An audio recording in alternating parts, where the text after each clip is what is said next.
Are you ready to unlock your potential? Ready to leverage your life experience? Primed for reinvention? Welcome to Keys to Change with Shelly Henderson, your roadmap to a fulfilling second act in the world of real estate. My guest today is Ashley Wilson. Ashley is a powerhouse in the real estate industry with an impressive portfolio that includes co-founding Conference Connect, founding Bar Down Investments, LLC, and authoring the best-selling book, The Only Woman in the Room. As a seasoned female investor involved in over $165 million in transactions and managing more than $13 million in construction across 1,500 units, Ashley brings a wealth of experience and insights to the podcast. Ashley, welcome to my show. This is awesome. Thank you. Thank you so much for having me, Shelly. I just couldn't wait to talk to you. And, social media is a beautiful thing in connecting people and bringing people together. And we might not have met and been able to have this opportunity had there not been, social media and me finding you. So thank you so much for being willing. Well, thank you so much for having me. I really appreciate it. And I couldn't agree with you more. I just find it so inspiring to talk to people with real life stories on how they have brought their own keys to change in the real estate world and beyond, because that's what we are called to do, to help one another and empower people with our own expertise. And you have so many keys to change for the real estate world. And what an impressive portfolio and resume and all the things. So we're just going to get right to it. I've got to know first and foremost, what has inspired you to be in real estate? Because as I like to say, we're not selling anything sexy, like these influencers or whatever. It just, real estate is what it is, but it's a wonderful tool to create wealth no matter what age you are. So what inspired you to start it? When I started dating my now husband, I was working in pharma. I worked in clinical research and development. And my husband, he's an ex-professional athlete. And I know this is starting to sound like, well, we had all this money, but you actually don't need any money to invest in real estate. So that's not where Thank I'm you. going with the story. Yes, But thank you. I he love it. he was looking into different avenues to invest. He wasn't, a firm believer in the stock market. He thought it was very speculative. And he stumbled upon Bigger Pockets and started diving into the community, listening to their podcast. And it coincided with the time that we started dating. So he introduced it to me. Um, and Rich Dad Poor Dad, which once you drink that Kool-Aid, you're hooked. Rich Dad Poor Dad is a book by Robert Kiyosaki that I highly advise everyone to read, and I think it should be mandatory reading in school, to be honest with you. But anyway, that is kind of how I dipped my toes in the swimming pool, so to speak, and learned about real estate. And I was hooked. I decided to do it instead of investing in the stock market. And I did it alongside of my career. So that's how I started. I had a W-2.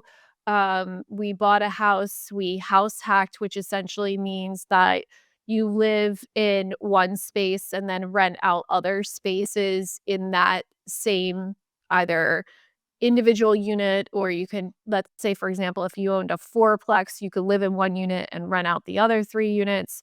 But it's to offset your expenses and potentially even make income over and above your expenses. And then we did that during his season where he was playing, and then to his teammates. And then in the off season, we actually we short-term rented the property. So we Airbnb'd it, so to speak. And that's how we first got started in real estate. And what time frame was this? How many years ago? So we started learning about real estate in 2007, but we didn't make an offer on a property until the end of 2008, and then we closed in the beginning of 2009. Well, and that's very important because you capitalized on a down market, which my husband and I say that the biggest mistake we made is we didn't buy more real estate during that time. We actually bought the house that we live in now in 2011 and capitalized on the down market and probably wouldn't have been able to afford that house had there not been a real estate market crash. So we were able to capitalize on that. Your story is so similar to mine in that my husband and I started our journey a little bit. It sounds like you worked a lot smarter. We worked a lot harder because um, it was prior to that, about 10 years before that, that you got started.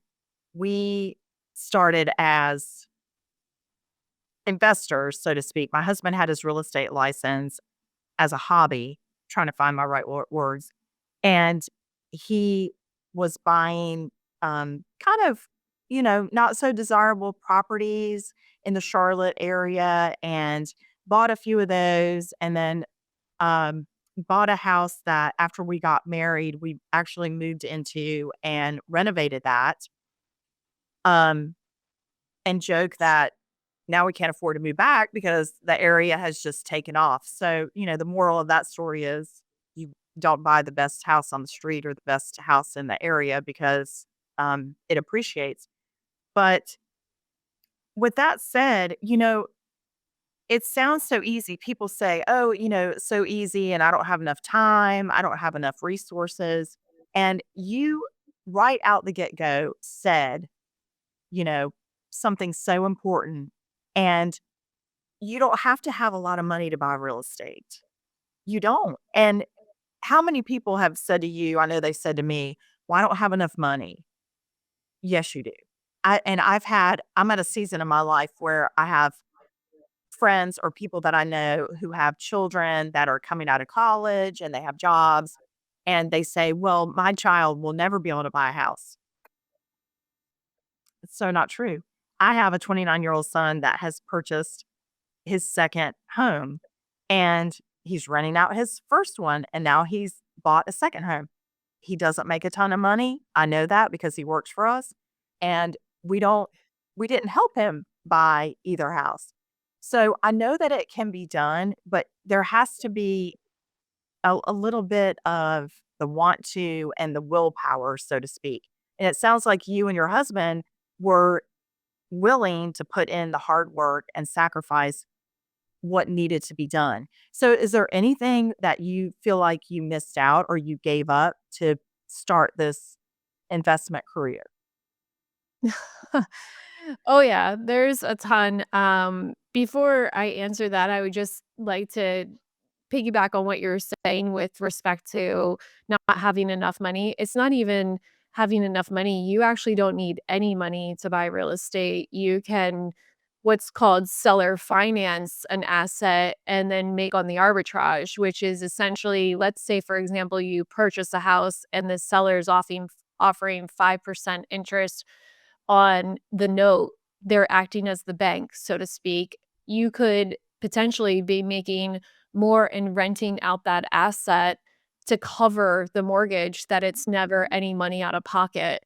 And you could take a hard money loan, you could partner with someone who has liquidity. I mean, there's so many different creative strategies that ha- in all honesty, having money is, in my opinion, almost a deficit. It was a deficit in our case because when we started flipping, we thought the scale of our business was contingent upon how much money we had. We didn't actually start bringing in investors until we switched over to commercial real estate.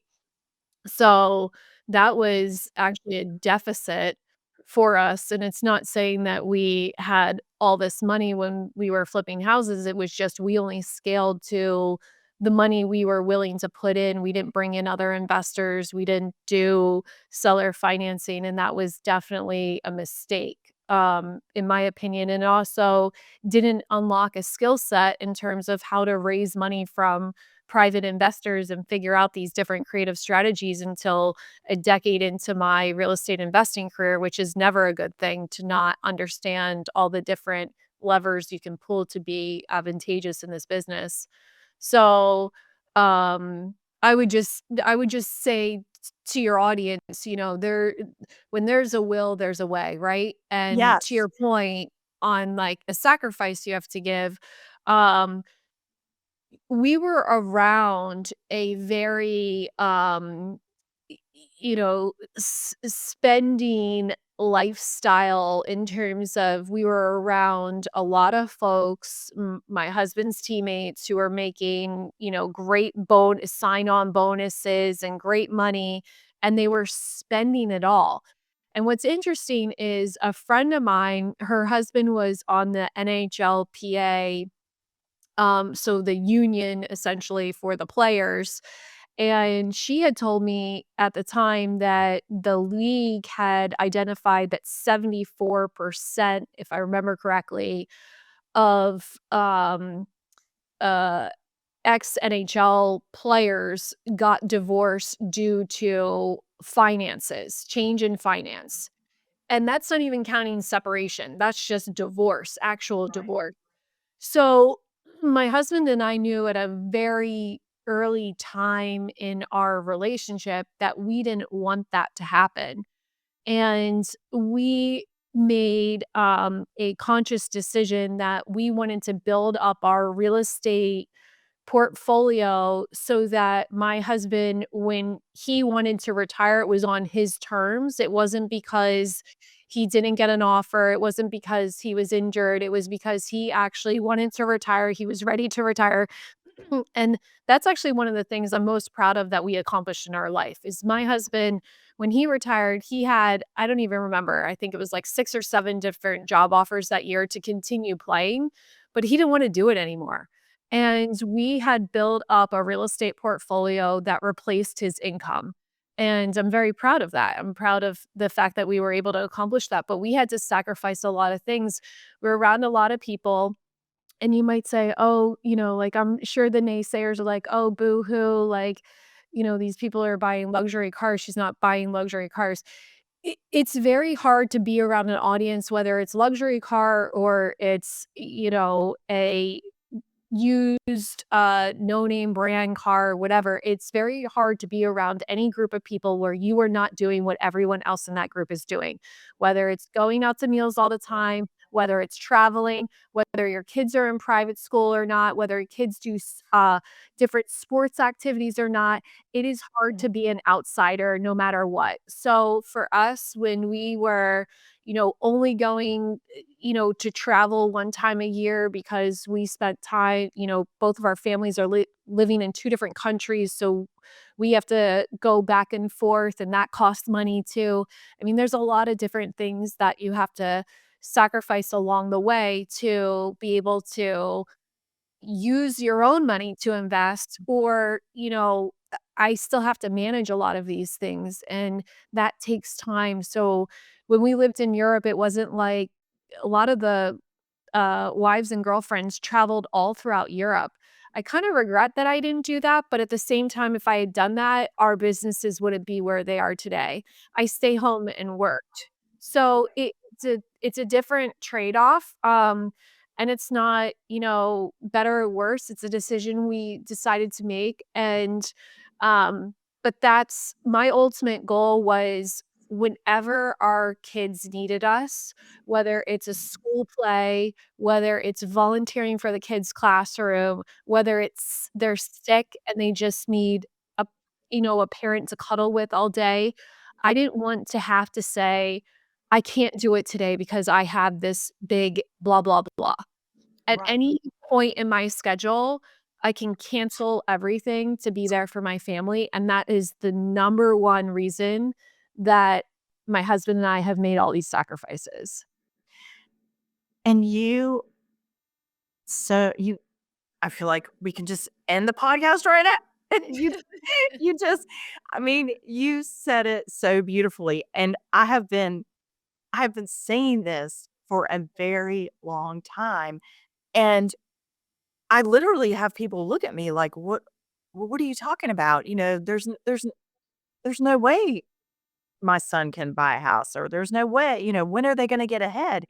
It's all about the sacrifice. And you lived it, and you were in a world where you were very could have been very influenced to do other things, and you stuck to what your plan was and what you believed in and your end goal, which I think is so important because, like my son said at 29, he goes, "Mom, it's all about what what do I want, and, you know, what's more important? Is it going out every weekend? Is it, going out to lunch?" I see him bring his lunch to the office, and all those things add up. We just had a conversation at our staff meeting about, okay, January is enrollment time for our simple IRA program. Mhm. We do a company match. Probably 80% of my staff does not contribute to that.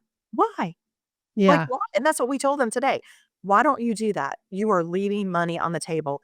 And our division manager did a wonderful example of, he had this cash in his hand and he was like, "Who wants free cash?"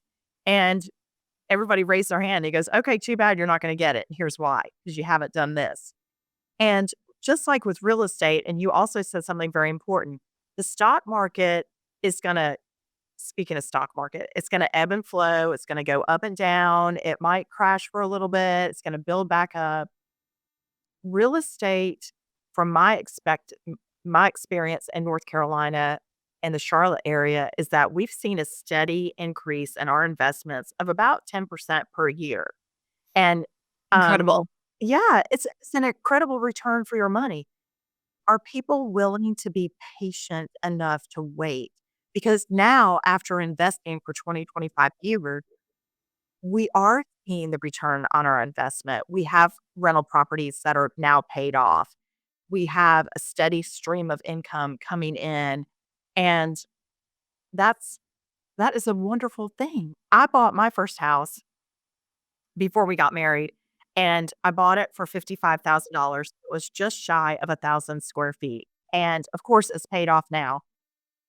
And we still own it. We rent it out. And somebody said to me, "Oh, well, that was, in the 90s and things were better, and, 55,000." You know what? Actually, I did the math. I was a teacher in the 90s before we started our business. That salary today, back then, is the equivalent of whatever it is today. And doing the math and qualifications or, a mortgage, it really is about the same, but it's just all about what people are willing to do. Are you willing to go live in 1,000 square foot property Yes. temporarily? Or are you trying to go live in a $500,000 property that's, ready to be lived in and doesn't need any TLC? If your expectation is that, then no, you're not gonna be able to afford a house. I house hacked for everyone talks about, "Oh, you can't house hack with a boyfriend, you can't house hack with a fiance, you can't house hack with a husband, you can't house hack with a newborn, you can't house hack with kids, you can't house hack a down to the studs, full renovation." I house hacked, I think it was 12 years in a row. Through all of those, you can't dot, dot, dot. I think the number one thing to that, you know, probably is the best thing I've ever done in my life is to turn off mainstream news. I don't watch any mainstream news at all. I get all my information from the source. I look at Bureau of Labor Statistics. I look at the actual data and draw my own conclusions. I surround myself with experts, but I'm not listening to you can't afford a house, you can't because to me that's what you're saying is essentially by saying that, you're saying that no one in the entire country or in the area that you're looking in is distressed. There's always someone motivated to sell at a discount in any market. You have to find that, and you have to be willing to work for that. And then with respect to sacrifice, you talked about your son.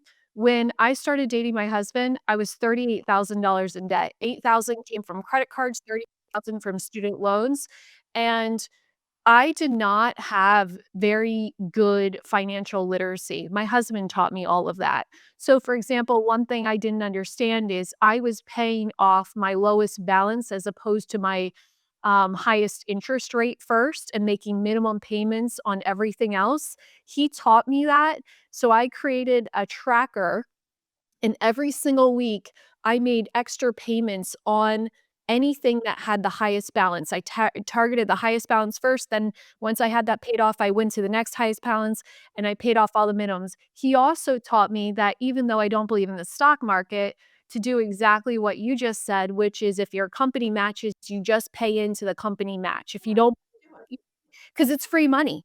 It's free money. So, to your point, so all of those tricks, and by the way, just like your son, I packed a peanut butter and jelly sandwich every single day for a little over a year while I paid off that $38,000. I lived at I love home. you. I did a trade-off with my parents, so I didn't, pay rent. I worked whatever they needed me to do around the house, so that was what I traded off for rent. I did not go out with my friends over the weekend. I didn't go to bars and all of those things. So, it's really a sacrifice that you have to make along the way, and if you're willing to make those sacrifices, then, it's great, but at the end of the day, what really dictates everything is we're coming around January 1st. What happens at January 1st every single year? People make New Year's resolutions. How many people are disciplined enough to stay on their New Year's resolutions? I don't know, probably less than 10% of people actually execute past January, and then past that. That's why gym memberships go up in January. Why is that important? So, anyone listening could be like, "Oh, well, that's me, then, I'm not gonna stay disciplined," or whatever. Let's flip the script. If you flip the script, you say to yourself, that means that 90% of my competition is gone after January. All these people with these big goals after January, they're not gonna be around in February. So now I have less competition if I stick with it. All I have to do is stick with it, and I become part of the minority. I separate myself. I'm now swimming in a blue ocean while everyone else continues to swim in a red ocean, I watches. just wrote that down. So it's so important that you can get really bogged down when you listen to all these headlines and negative spins, and all of these headlines and negative spins, our education system, everything, people are gonna say, "Oh, here she goes on conspiracy theory." It's not conspiracy theory, it is looking at the development of our systems.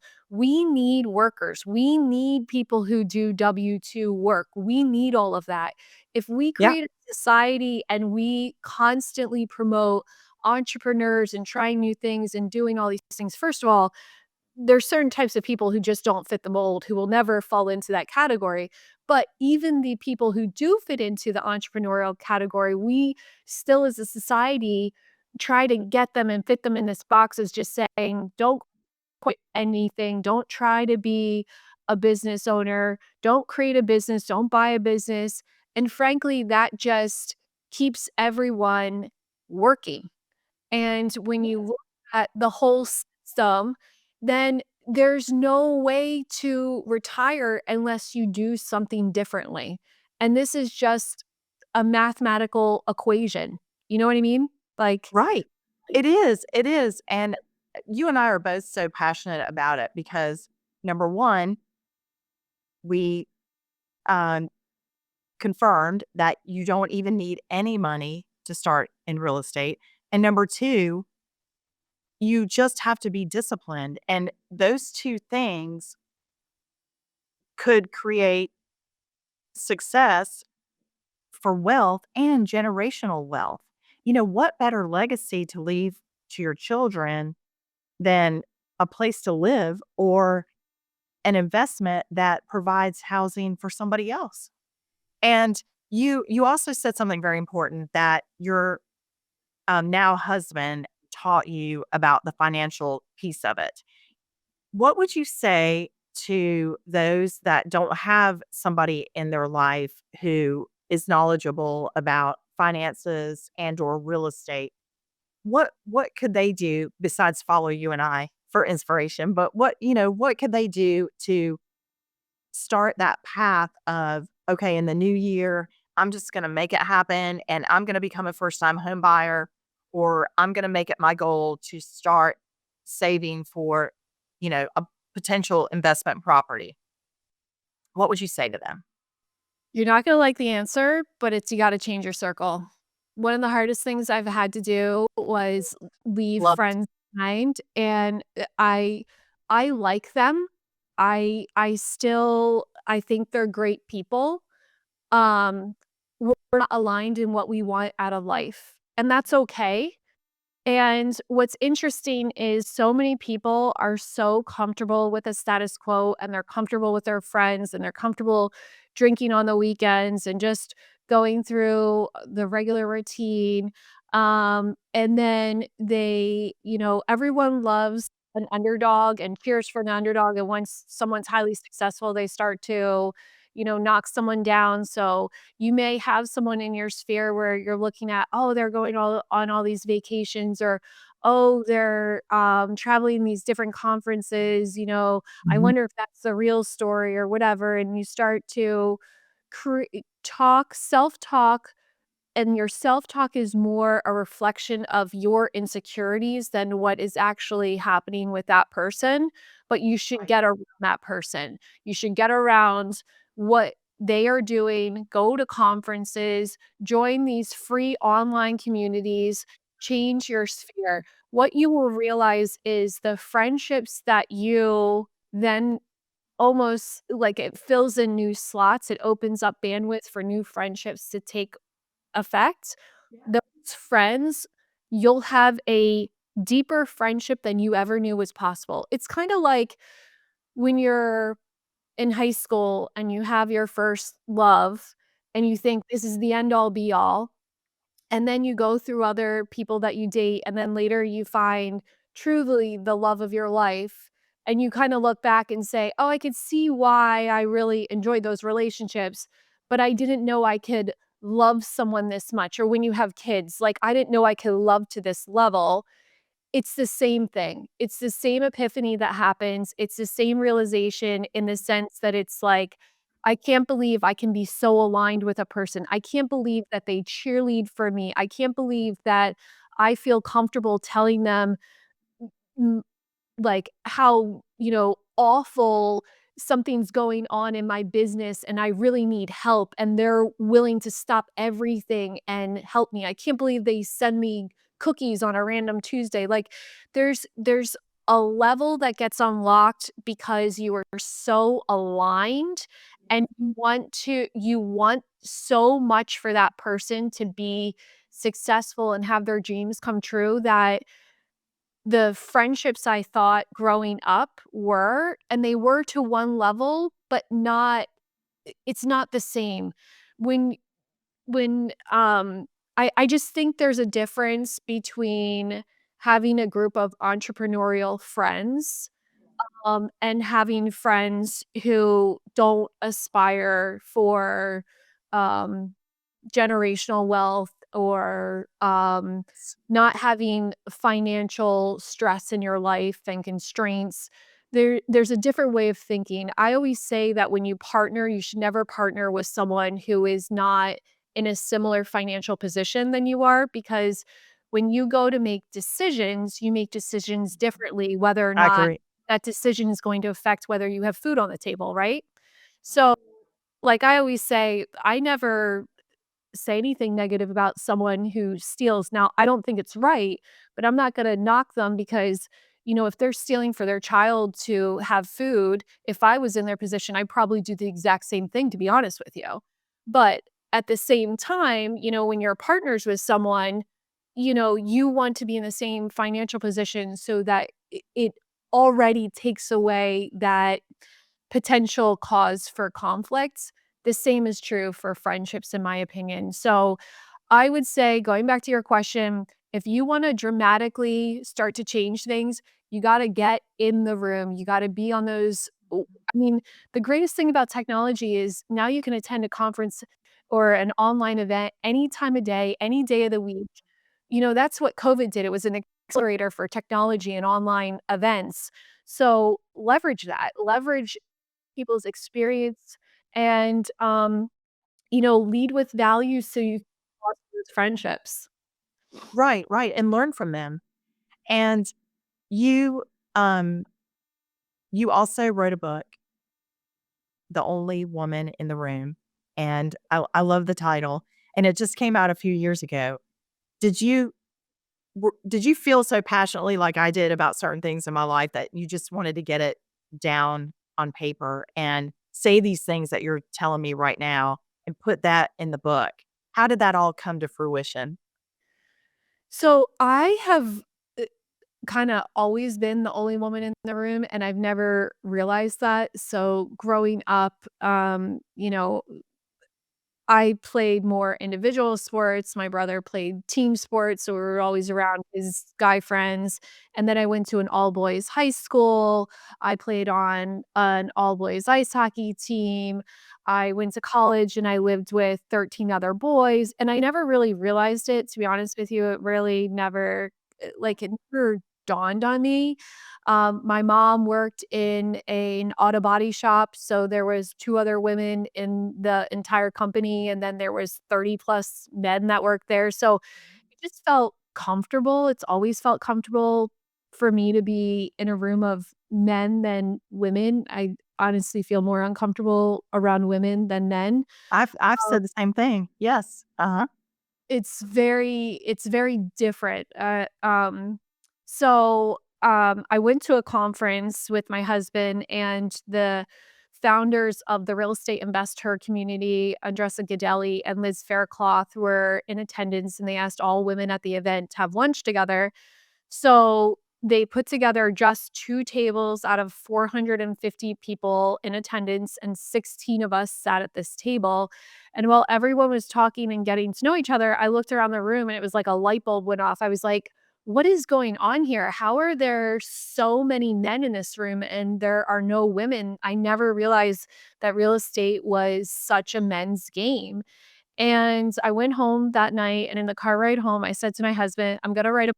It's going to be called The Only Woman in the Room. I don't know what it's going to look like, but I need to write this book. I don't know why. It just like came over me like a wave. And for the next little while, I thought about, like, why do I wanna write this? And one of the reasons I wanted to write it was because at every event I had ever attended, there had been no woman keynote. Every woman that was ever on stage was on a panel or on a side stage when there were dueling stages going on, but every keynote had a book to their name. So I said, "Okay, if I provide a platform where women's voices can be heard through this book, then this will help all these other women get on stage."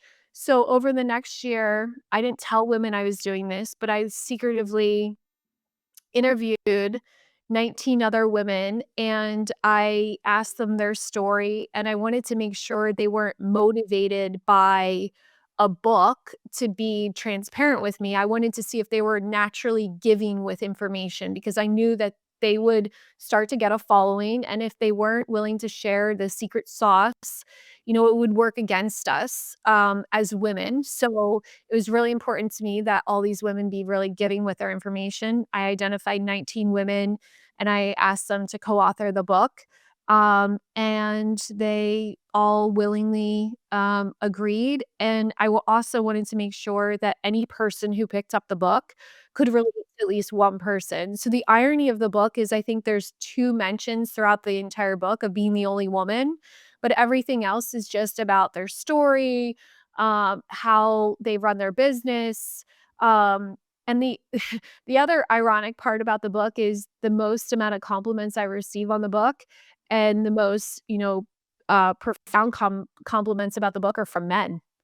Men are Uh-huh, like, nice. "This is the Yeah. best real estate book." It's literally like the secret sauce behind how to do these different businesses. I can't believe how willing people are to share how they're doing, their business. So I've been really grateful for the women who wanted to go on this journey, and then, just people being open to reading it, men and women together.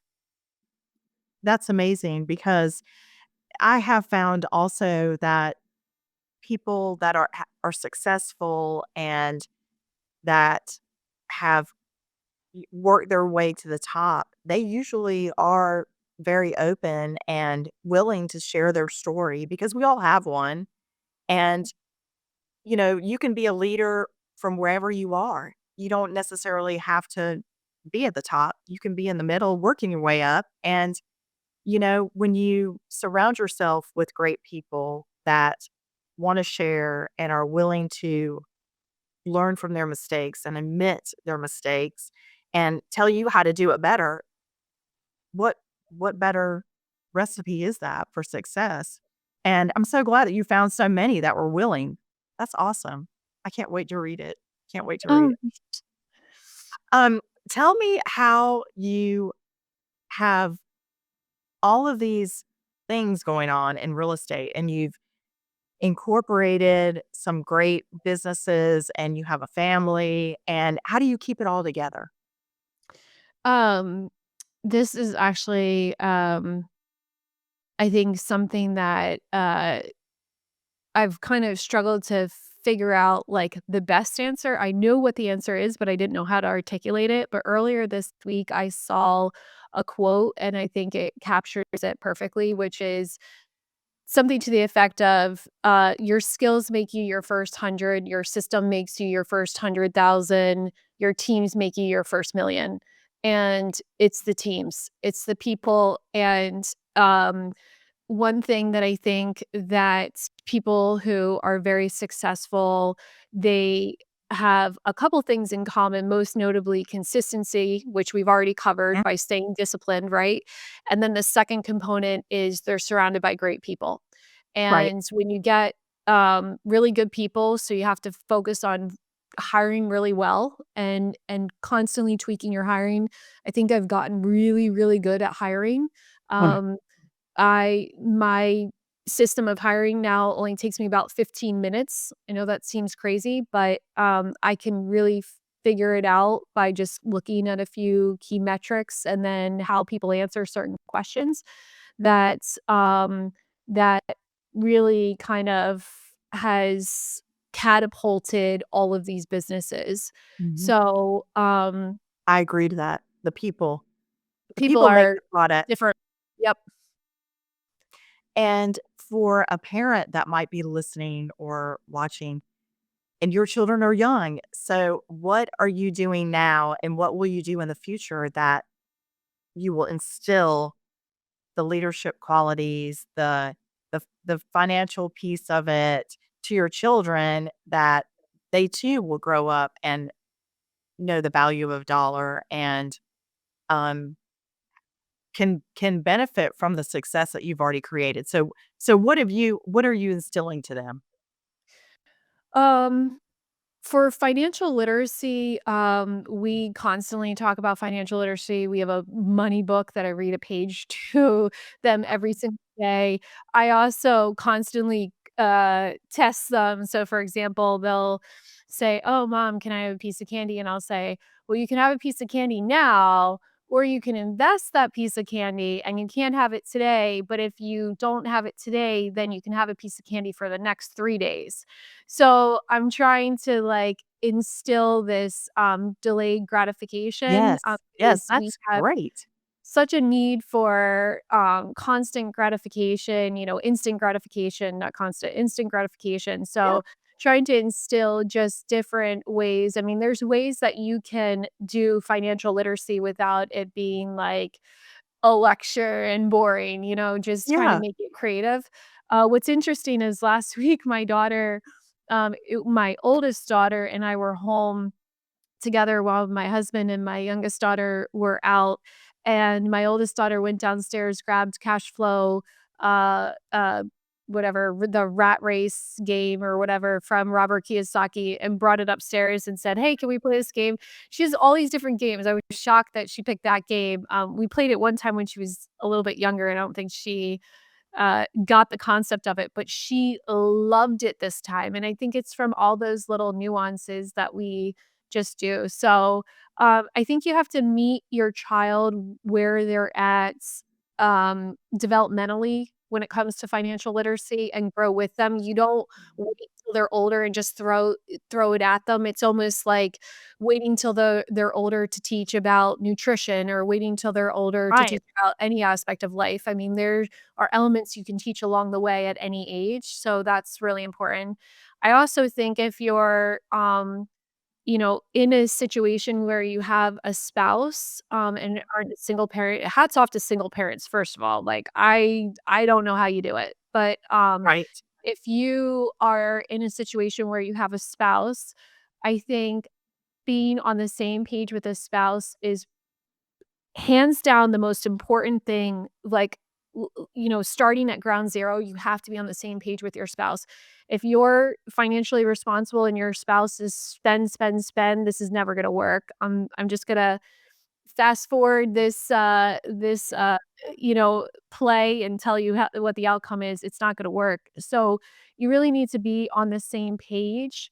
Um so I can't thank my spouse enough. So my spouse is a ex-professional athlete, and, he is what everyone would consider, "Oh, he must be the bread maker. He, is all of this and everything, and what people can't get over when they meet us is how completely opposite the dynamic is. So, Yeah. he is such a supporter for me being the front person for me, he's my biggest champion, and our girls, they don't know otherwise. They think women are the be all end all. It's complete opposite from what I grew up in. I grew up in Yeah. this environment where, it was like men, everything revolved around like the father and everything. And it's a complete opposite in our household.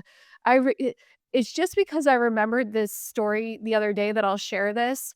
But my one girlfriend who, she's my best friend, been best friends with her my entire life. She brought this up to me the other day, because our daughters are of similar age.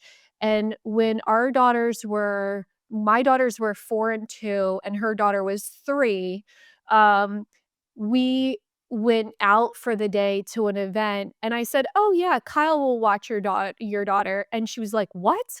And I said, "Yeah, he'll watch it. Won't be, no problem." She's like, "My husband would never watch 3 girls." And not only did that happen, but her daughter had a blowout while my husband was watching, and he had to take care of that and everything. And she's like, "I can't believe not only did your husband be like, 'Hey, yeah, go out. Yeah, I'll watch her, no problem,' whatever." It's just, kinda being okay with understanding that, we don't live in this society anymore where the dynamics are that a man can be the only provider or Right. is capable of being the only provider. So, Yes. I think that culture matters too. Um, and it's not only about raising girls in that atmosphere, but it's about raising men too. Because the reality of the situation, if we want to talk about why this actually matters and put numbers to it, is pre-COVID, women were outliving men 6 to 8 years on average. And over that period of time, it was costing between 286,000 and 316,000 for cost of living. That burden falls on everyone. So if you Right. have a mother, a grandmother, who's going to cover their financial expenses? It's not just going to go down the maternal line. It's not just going to fall on women.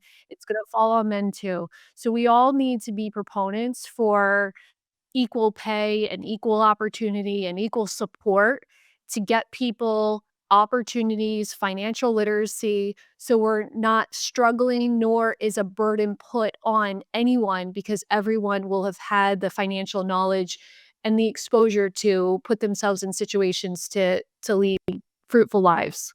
That's right. And I was reminded um, with an organization that I volunteer with, and you said it too. Somebody has to tell people and educate people. So there's that piece of it. And then, you know, we can't let our circumstances define us and therefore make excuses for what we can or cannot do and whatever those circumstances are. And then we have to be in it together, like you said, to help one another and, those that are less fortunate or those that perhaps want the tools and the keys to change and start that process of generational wealth. And you and I both think that it's real estate. And Ashley, it has truly been a pleasure to spend time with you today. We I could talk to you all day. We have so many other things that we could talk about. And I hope that perhaps you'll come back and we can continue the conversation.